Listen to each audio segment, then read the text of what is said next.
autocracies don't need to win hearts and minds. That's a staunchly democratic point of view. Hearts and minds mean very little to people who understand core, basic needs and true power.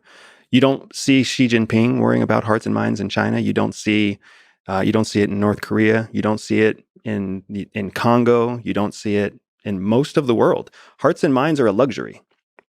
In reality, what people need is food, water, power.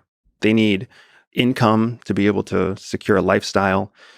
It is absolutely sad. I am not in any way, shape, or form saying that my assessment on this is enriching or enlightening or hopeful.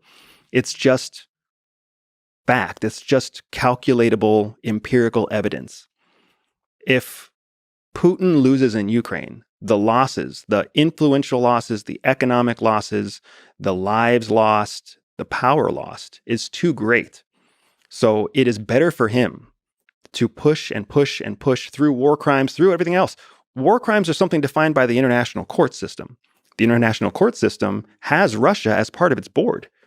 And the international court system is largely powerless outside when it comes to enforcing its own outcomes. So the real risk gain scenario here for Russia is significantly in favor of gain over risk.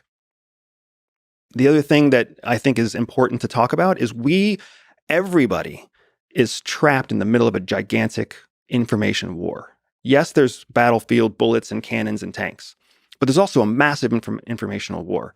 The same narrative that you see these ground troops in Ukraine, these Russian ground troops in Ukraine, believing they're clearing the land of Nazis, that information is being fed to them from their own home country.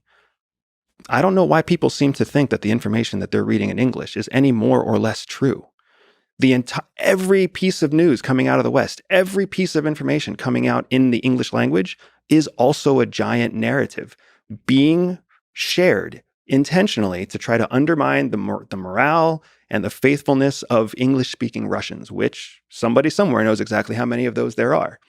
So we have to recognize that we're not getting true information from other side, because there is a strategic value in making sure that there is just the right amount of mis or disinformation out there. Not because someone's trying to lie to Americans, but because someone is trying to influence the way English-speaking Russians think. And in that world, that's exactly why you see so many news articles cited to anonymous sources, government officials who do not want to be named. There's nothing that links back responsibility there, right? There's nothing that can go to court there.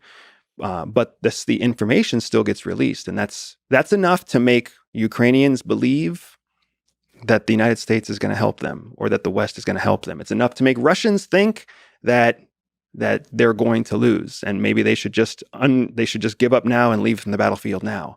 We have to understand we are in the middle of a giant information war.